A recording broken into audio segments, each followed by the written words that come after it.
Welcome back to the Raising Rock podcast. I am Elise and I am your host. Welcome back to the episode with Jocelyn Cooper. We are covering part 2 of her episode. We did break it up into 2 parts because it got a little long, so please enjoy where we are picking up, and I hope that you are blessed. On to the episode.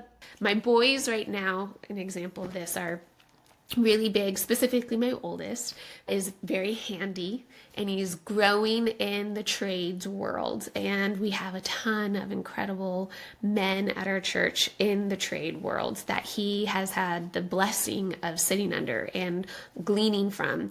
And so Which pause, yes, how amazing is that? Like, so that is amazing. The beauty of the body of Christ, yes, is that you were able to identify in his life that this is a gift he has, and that God has men in our church that have construction companies and plumbing companies, all these things that you trust. Yes.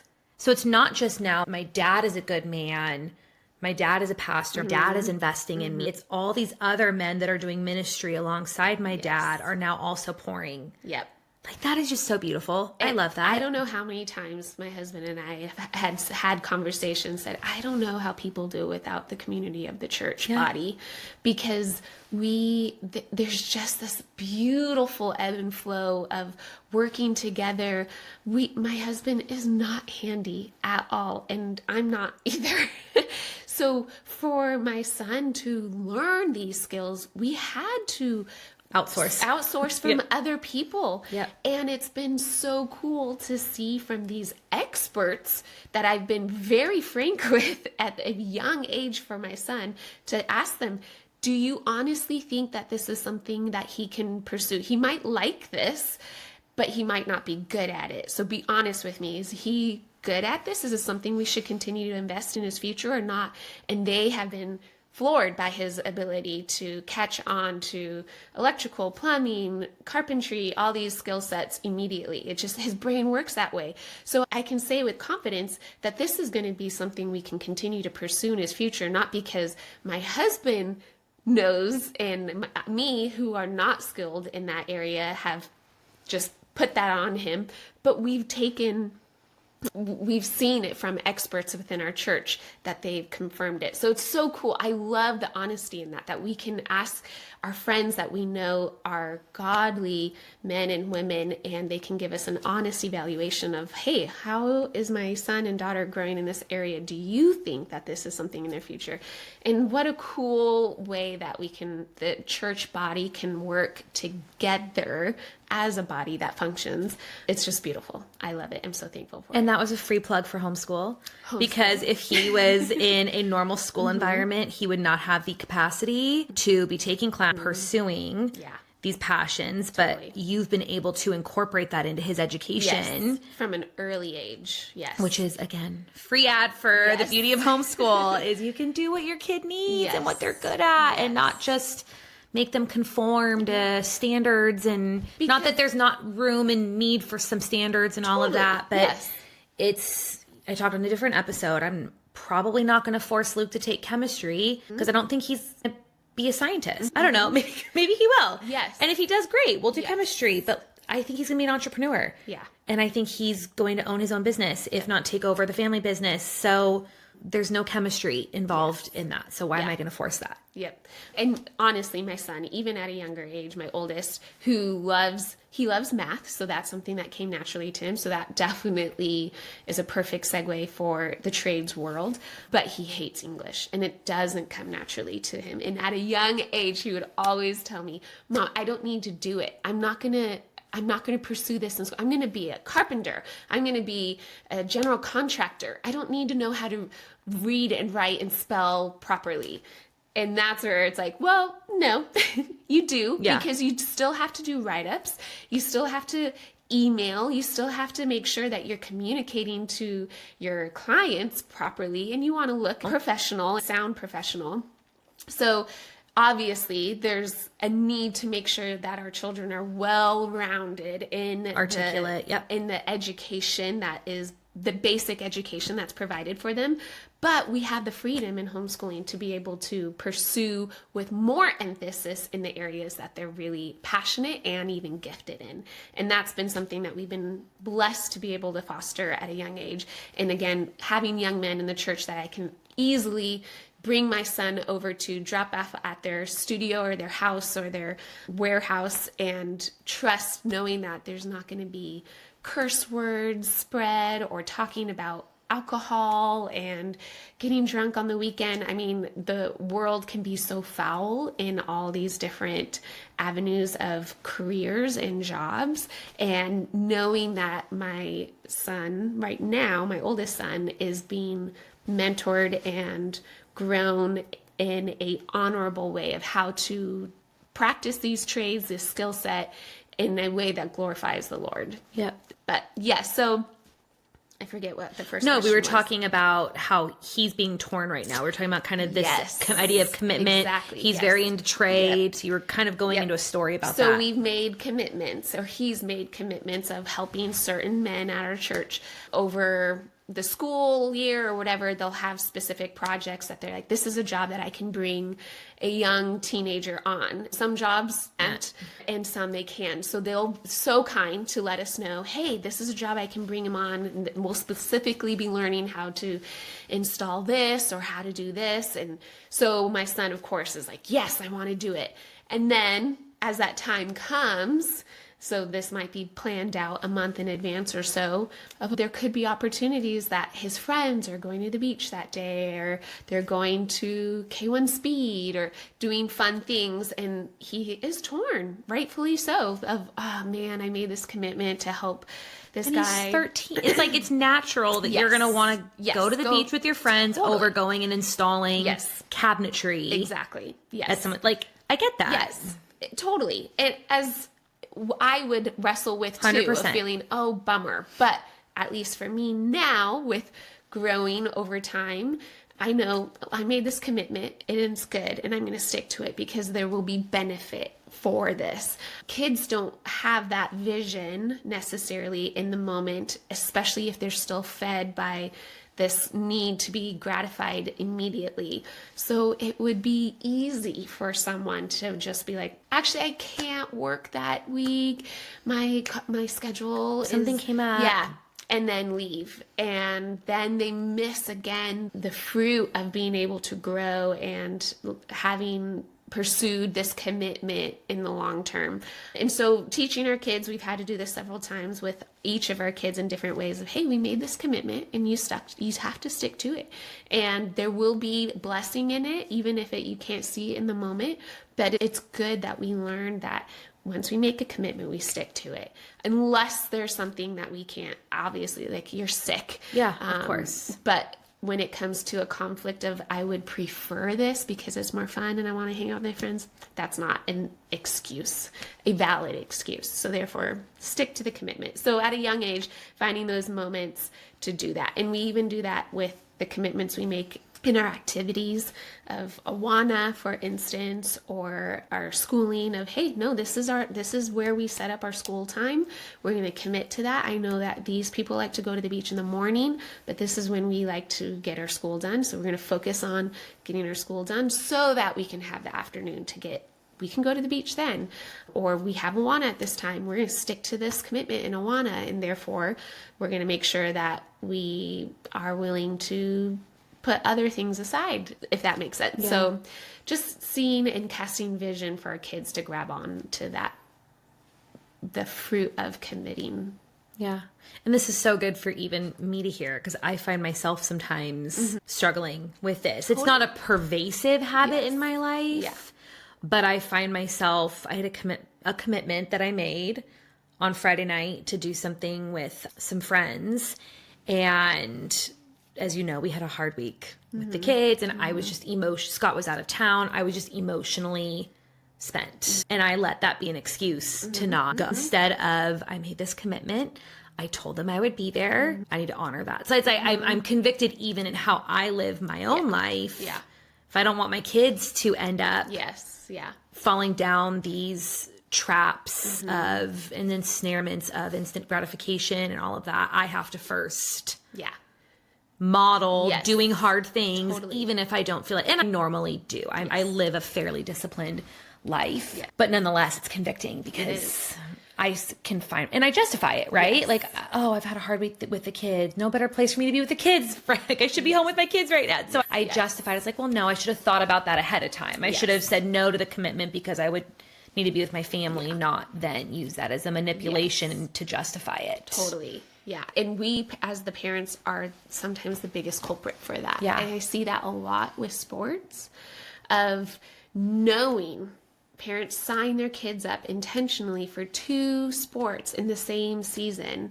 hoping that majority of the time it's not going to have conflict, but sometimes it will. Oh, and we're that guilty just of that. Yeah, but that just think of it that way. It just sets our kids up for thinking like, I can have all things at the same time when I want it, rather than, you know what, we're going to commit because we don't want to be passive in this sport. We want to give it the all in all. So therefore, we're going to do this year, this sport, this season, and next year, I know it's going to take time to get there again. We'll try this other sport in the same season, so that therefore we can see the value of, no, we're giving it our all and we're committing to it, and we're not going to feel like we're stretched, or again, lack of commitment in having, then you have to prioritize which sport is more important than the other. And you are so right. And I've never thought, like, this is a huge light bulb moment for me right now. I've never thought there was any issue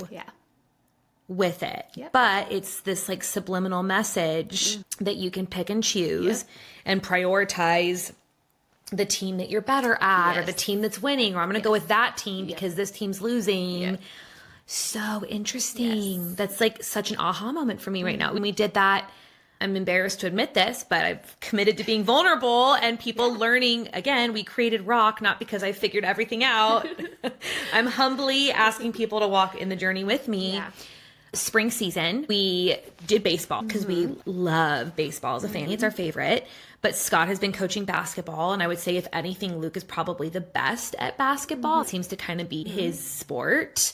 But we didn't want to give up baseball. And then a friend asked us to do flag football. So we did 3 sports. Oh my gosh. I think we went to 2 football games, and there was probably a total of 16. Yeah.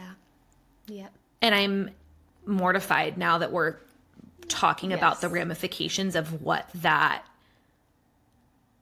produced, modeled for the kids. That it's okay to not go to these football games. Because it's either too crowded or you have a baseball practice and we're going to prioritize baseball because we like baseball better than we like football. Yes. Wow. We've had to have, again, this is something that I wouldn't say that every family has to do. We're so involved in the church, so our commitments to outside church activities is just very different because of our commitment to church. But we have always made a commitment with our children of, hey, we would really like to only do 1 even sport per season. So even if that means kids have conflict in that, and again, I'm not saying that this is what every meaning family, so 4 kids, only one.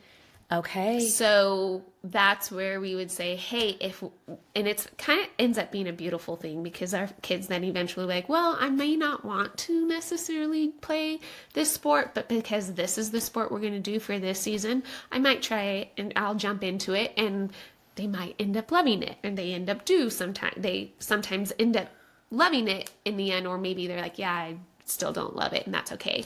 But for like an example would be, we started with rugby because my oldest son at the time, this was the very first sport at 5 years old, he started rugby.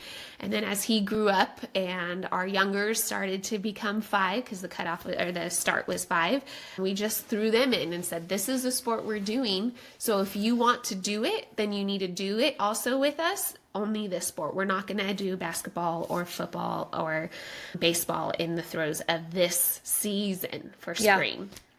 And they all loved it. Loved it. Even my daughter loved rugby growing up. So we did rugby as our one sport as a family for the spring So you could season. have multiple kids Yes. in it. So there'd be different game times and It all would of be. that. But it We're was- not we're- dealing with one's Yes. at baseball, one's at Yes. football, one's at Yes. gymnastics, one's at dance. We're Yep. not doing that. Yep. Because I find almost every friend that I have ends up being an Uber driver. I mean, it's a huge trend Yes. on Instagram, Uber Yep. mom. Yep. Of all the time spent just Yes. driving kids to different To fields appointments. and different Yep. appointments and different things because everyone is doing. That is such wisdom. I have not. And again, I say this this is just what has worked for our family. you guys, yeah. Because we are a family of 4 kids, and so it would be I just do not want to be that person. I don't want to be hustling and bustling. I don't want to be. I don't enjoy it. No. I enjoy being home. I enjoy our little pocket of Yep. peace Yep. at home. Yes.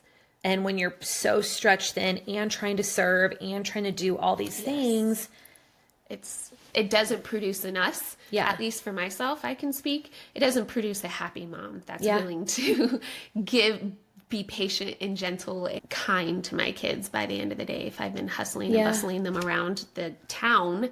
Also, not spending that time with my husband. Yeah. I take my time with him very seriously and valuable. So if we're going to go to a sport, I want to sit next to him at a sport. I want to drive together as a family and go to that sport. I want to cheer alongside with my kids with him. And if he has to take another kid to another sport and I have to take another kid, then we're not a team. Yeah. We're not able to do it together as a so family. true. So that was something that we just, from the very beginning, we said we weren't going to do that. So we'll pick one sport and as a family, and we have to sit down, we have to vote, we have to let our kids like, okay, these are the 3 options that you guys want to do. Now we're going to have to pick one. And then for this year, but next year we can add a different one for this season and we can look forward to that.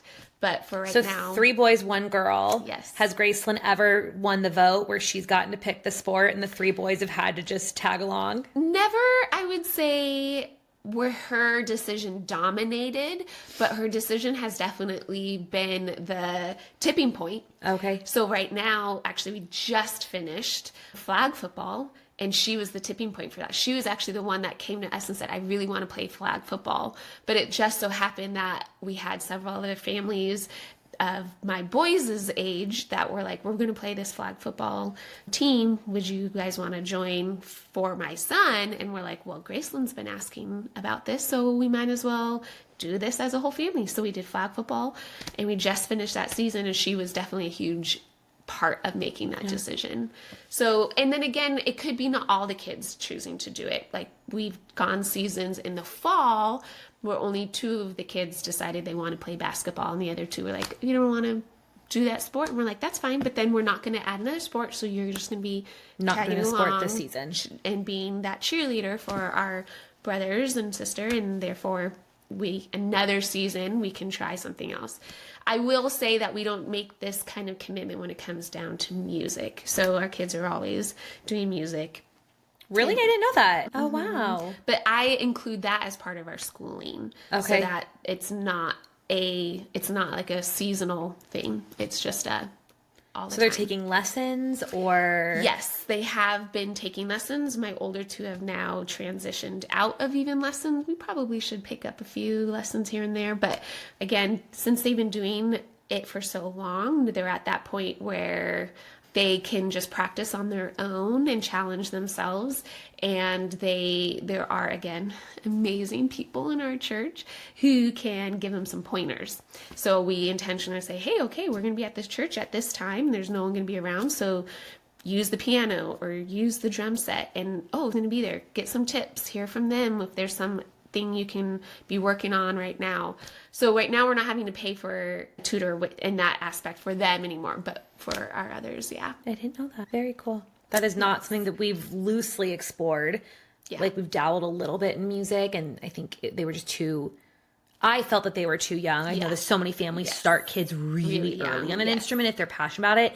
None of us had enough of a passion to make that level of a commitment. Totally. I was raised playing the piano and I don't resent it necessarily, but it was so much a part of our routine that I just was like, oh, I don't know if I want to. Yes. Yeah. I don't know if I want to do that with my kids. And Yeah. they're just, I don't know. It's just not something that we've explored quite yet. Yeah. And that's where I would say, you know your kids best and when would be a good age to start, because it is a commitment back to It's the endurance and perseverance. Kids, and I mean, I can't speak either because I do this all the time. I'm going to learn this new skill. Yeah. I'm going to learn sourdough baking and I'm going to be the best sourdough baker within a week. That's so unrealistic, right? Yeah. And our kids need to have that understanding too. Of like, we're going to pick up this instrument, but you're not going to be a pro by the end of the month. It's going to take a lot of practice and it's going to take longevity and being able to see the vision in the future. And thankfully our oldest two caught that and they're there now, but our younger two are still working on. So there's definitely Still working on it. still working on. There's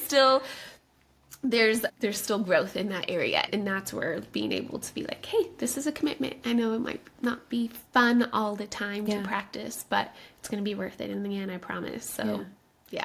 Are there daily rhythms that moms can implement that will help grow the fruit of patience and endurance in their kids' life? I mean, naturally, if you're a homeschooler, that just comes part of it, with being intentional to make that commitment of, we're going to practice our schooling at this time and we're going to continue to commit to it and not to be slack in it. I would challenging them on seeing, again, casting that vision of, I know that reading this book is not your choice that you would want to read, for instance, but it's a really good book for this area that we're learning in history. So therefore we're going to like see it through. So I think that is the idea of having to do things we don't like. Yeah. And seeing it through. And maybe they never in the end feel like that was worth it, but they were built this opportunity to take that moment to persevere and endure and be patient in it. So homeschooling is a perfect segue. Definitely sports and other skill sets like music, and then doing the things that you don't like to do at home, chores, and making that a commitment. I don't know how many times we're still doing this today with my kids. I have to remind them too, like, did you make your bed? Oh yeah, no, I didn't do that part. It's like, well, that is part of our daily routine. We need to make sure we're doing that because it is important. We value the things that we have. We steward them well. Good stewardship takes time to build and to make sure that we're seeing it as valuable. So even our beds tell us a lot about how we steward the things that we are given. If you can't steward your bedroom well, I'm not going to trust you to steward a car. And so that is where we can, as parents, be intentional about, are we watching these things in our kids? And then are we just throwing them whatever they want when they want it without looking at, actually, they didn't treat that toy or that new bike or that whatever with good stewardship. They didn't put it away when they should, and then it got rusty outside or so on and so forth. They're like, sorry, Betty, I don't see that you value the things that you're given right now. So we're going to build this good stewardship first. And I know that takes hard work in keeping things up and treating them nicely and making sure they are well taken care of. And I would say we see this even now with young adults, and I want a house. I want to own a home. And it's so impossible in California. So I'm going to go live somewhere else out of state to get this house that I know I can have. And I'm like, you can't steward your apartment now. How are you going to steward a home then? Maybe let's focus on this, making sure we're paying rent on time, making sure we're like using it for the glory of the Lord. I mean, how much harder is the house than an apartment? That they don't see that and the value of that until they're in it. And then they question and wonder why they can't steward a woman or a man in the future. Well, it starts with the little things, and then God will continue to give you more as you have proven to steward the blessings He already gives you. So, yeah. So for the mom listening, selfishly me, for the mom sitting here. And myself. But the mom listening. Too. We're still working. For the mom listening, hi, it's me, that is hearing this and thinking, I need to teach this to my kids. I need to have my kids be better stewards of things. I need to require them to keep their room clean. I'm like the chief of not putting the laundry away. I will have, like, we get dressed out of the pile of laundry versus them being put away in the drawer. I'm the problem. It's me. Is it ever too late? Like, can we, I mean, they're 5 and 8. Have I destroyed their stewardship habits already by allowing laundry and rooms to be messy? Like, how does a mom pivot? Yes. How do I pivot Yes. to start teaching these things when we've maybe failed Totally. leading up to it? Never. It's never too late. There's so many times that we have done things for my older 2 boys, and then I realized we've just kind of not communicated clearly with our younger 2, and then we step back and we're like, how come this isn't happening? Oh, I guess we didn't really communicate that clearly. So I would say all comes down to making sure we have a clear understanding. The why. We've talked about the importance of the why. We can't expect our children to obey us without the why. And so therefore, we're going to teach our kids the why behind the stewarding of these items that we haven't been stewarding well. Hey, this is my fault. I realize that I haven't communicated clearly how important I've not been modeling it. Yeah. I've been telling you to Yes. keep your room clean, but I'm not hanging up my clothes when I get home. I'm leaving it on the side table. Yes. And there's grace in that, because I can tell you right now, my laundry is all over my couch because of our week at kids games this week. I have not been able to be home to get our day-to-day home chores done. So obviously there's seasons of life where it's just like, this is going to be chaotic, and that's okay. But with the hope and the intentionality of we're going to get back into our normal routine. I'll do better at putting away the laundry. At least it's all clean and washed. Yes. So we can wear it the next day. That is, we just get ready out of the laundry pile. But the laundry is done. Yes. I love doing laundry. Yeah. I love starting it and putting it in the dryer. It's just the step of getting it from the dryer to a drawer that I really struggle with. As we all do. But that's where I feel like, hey, I'm going to do a better job at doing this myself. And I would expect that you guys are going to do a better job. We're going to be a team. We're going to really work as a team to steward this home that God has blessed us with well. Because this isn't ours. This is the Lord's. Yeah. And we want him to know that when we meet him one day and he says, what have you done with what I've given you? We can say, Lord, we've done the best that we have known to do to honor you in it, in all capacities, treating it nicely, taking care of it, making it open for your ministry work. And so making sure we have those conversations with the kids to catch the vision, the why.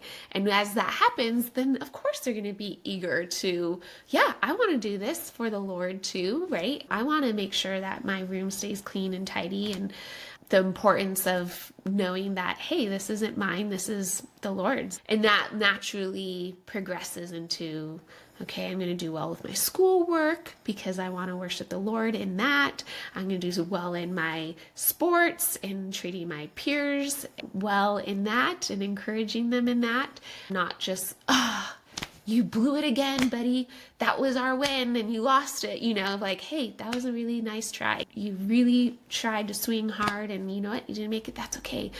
We're a team. We're doing this together. So stewarding our friends well and our peers well in the different aspects that we're in our day-to-day life. So you can add it anytime, start at any time. There's so many things that we feel like we've had to go backwards and be like, ooh, okay, maybe we just did not cast a good enough vision for our kids in this area. We're going to go back, we're going to cast that vision again, and we're going to really try to implement it. And then it comes down to, we have to be intentional to schedule it. Like, I hate that we have to do that, but it's true. If our day gets so busy, and if we're not like, hey, this is our day, that Tuesdays is our laundry day, and we're going to get our laundry done. We created time and space to have that time to fold it and put it away in the drawers.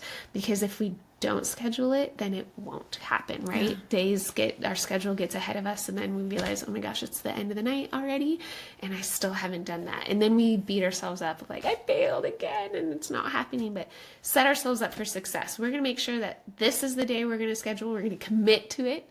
because there's going to be benefits to it. We're going to see those benefits lived out. We're going to realize like, oh my gosh, I noticed that I feel so much more at peace in my home because I've been intentional to create this schedule that implements getting our household chores done.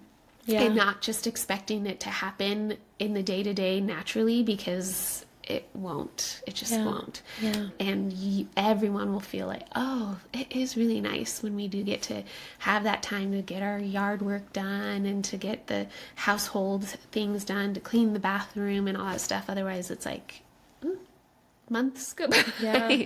And you wonder, how did it get this bad? This has been a common theme for me this past couple weeks of I have got to be so much more intentional about building in time for everything. Time to disciple my kids, time to keep up the house, time to homeschool. I come from, I think our generation is hustle culture, boss babe, all these things. And I'm recovering from that. Like, I'm a recovering boss babe. I used to be addicted to the hustle, addicted to the adrenaline rush of needing to be somewhere and people need, and it's like all these things. And the Lord, it's coming up in every person that I talk to. Every time I read my Bible, it's just coming up over and over of like taking things off my plate and only putting things back on intentionally. Yes. And being really careful what we say yes to, because I will over say yes because I don't have a problem being like, oh, sorry, can't make it. But I'm realizing now after this conversation, the danger of what that will produce fruit in the future with my kids and myself. And so I'm like, literally, as you're talking, I'm like even thinking about our fall schedule of how can I pivot our fall schedule to build in an extra day at home and an extra day to just pour into my kids and disciple and keep up the house. Because otherwise, even with homeschooling and going to a co-op and doing farm school and all these things that are good things for the kids, it takes away from the opportunity to disciple them at home, develop them in these in-between moments, and really build them. Because we're just gone all the time. And you can't build if you're not intentional. Totally. And it goes back to, again, that concept of instant gratification, and the opposite of that is boredom. It's so good to just have a day of boredom as a family, and it's so sweet. And I'm reminded by this when we ended school, just where we are right now. We're in June still. End of June. So a month when ago. we ended a couple weeks ago, it was so sweet to see what my kids just naturally did with no commitments in their element of boredom.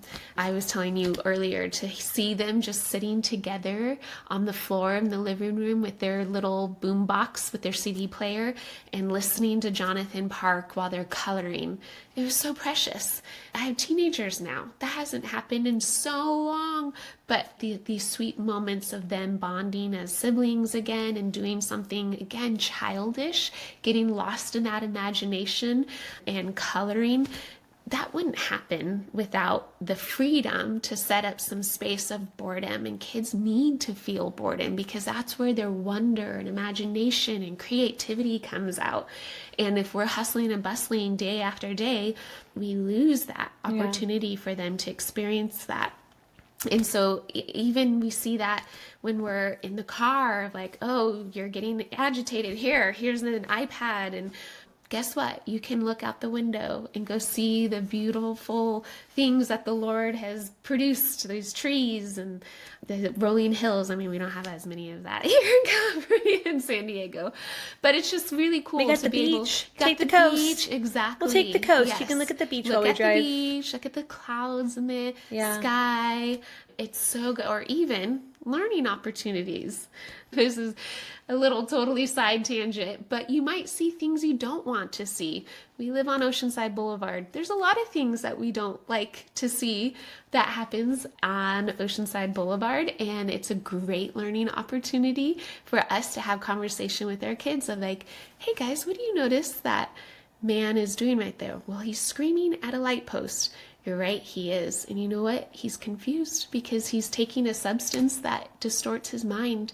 And that's what happens. And we need to make sure that we're careful with how we treat our bodies and what we put in them. And drugs might be deceiving in the sense that they promise a good feeling in the moment, but look at what it produces in the end. And that's scary and that's not okay. And he's talking to a light post or other things that, are great learning opportunities, maybe not things that we would normally expose our children to, but if they actually look outside our windows when we're driving, then what a beautiful opportunity to seize the moment and have some good intentional conversations. So boredom is good, and allowing our kids to create that space. We have to be the protectors of that space for our kids. Create that space for them to be bored and let their imagination go and wonder and have those natural conversations exposed. Yeah.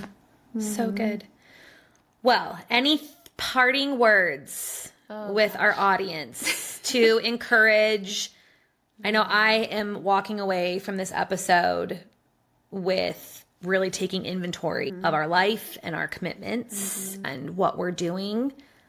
And I hope other mamas are as well. So as they're maybe thinking about things that they can do differently in the next school year, taking inventory of their schedules and their commitments, any encouragement you want to leave them with? All I can say is don't lose heart. We're still always learning and growing ourselves in these teenage years. There's so many things, and I'm like constantly coming before my kids and saying, I'm sorry, I'm learning alongside with you.